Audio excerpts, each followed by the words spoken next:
like intellectual individuals, artistic individuals as well, but just thinkers. What's your view on politics, man? Like, are you guys involved with that at all? Do you guys have a stance on that? Mike Bone, where you guys at with that? Man, our view on politics, man, I really don't have a view on politics, man. At the end of the day, God is in control, and ain't nothing nobody can do about that. You can pretend like you're changing things or you're making a difference, but, man, God is in control. In my view, it doesn't matter who's running the country because there's always somebody over them trying to rule the country, so it doesn't really matter. I mean, everything's screwed up right now, if that's what you want to ask. So I don't know, man. I'm going to continue to do what I do and just pray that, just happens with the politics, man, because that stuff is all oh man, you guys are doing it right. No, I'm with that. Listen, guys, gentlemen, I'm 100% with you. You guys speak as true artists, and that's why, for somebody listening in, that question is a pretty, deep question. What's your political affiliation or feelings, things of that nature. The way you fielded that. And this is coming from someone that you're speaking with, for the first time, formally, and somebody that's been, listening to your music for a couple months now.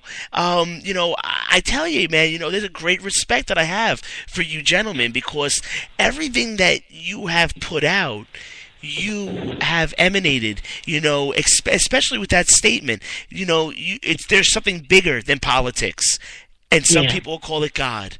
And you know what? I think there's something very true to that. Question, very interesting question here.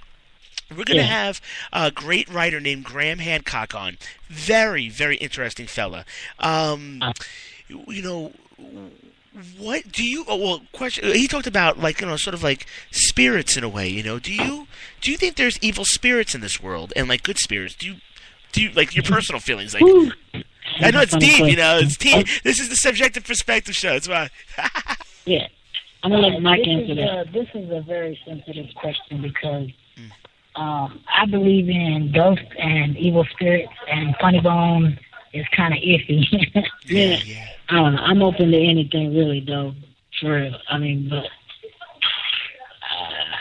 there has to be something. It's too much going on that's been caught, on different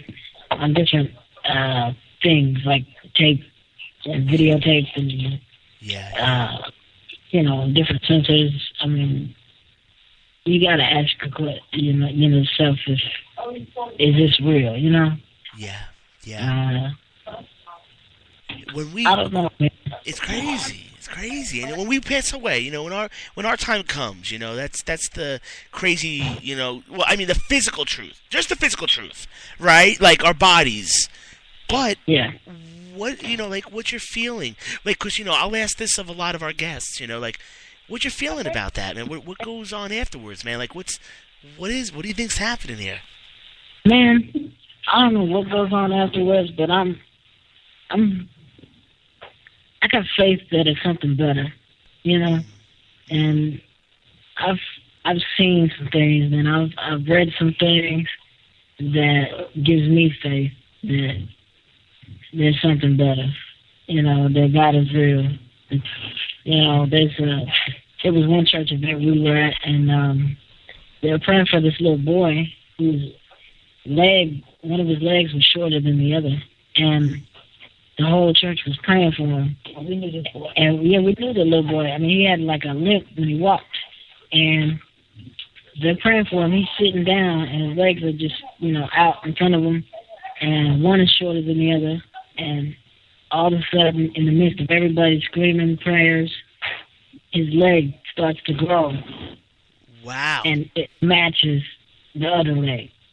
It's wicked. Wow. It was crazy because we knew the little boy. It happened right in front of my eyes. And, no way. That's crazy. Yes, you can't explain that, man. What? The only way to was that Funny Bone? Yeah. Wow, funny. That's crazy. That ear cap, man. And, Dang. and I mean, there's a book that we read called Heaven is for Real. Okay. And it's about a little boy who he passed away for, how long was it? He passed away for a little while. I forgot what happened, but Okay. He actually came back.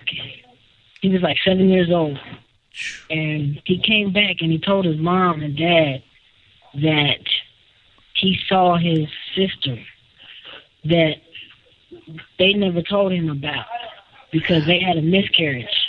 Wow. And he said that a guy with holes in his hands. He actually didn't say holes in his hands. He said a guy that had markers. That's what he told his mom. A guy with markers in his hands. And basically what that meant was he had holes in his hands.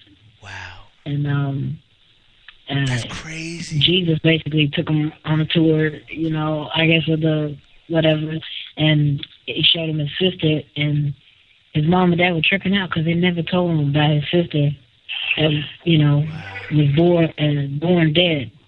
Yeah. And so that's deep. He already knew about that, and they just tripped him out. Like, wow. He only passed away for like 7 minutes. Yeah. That's crazy.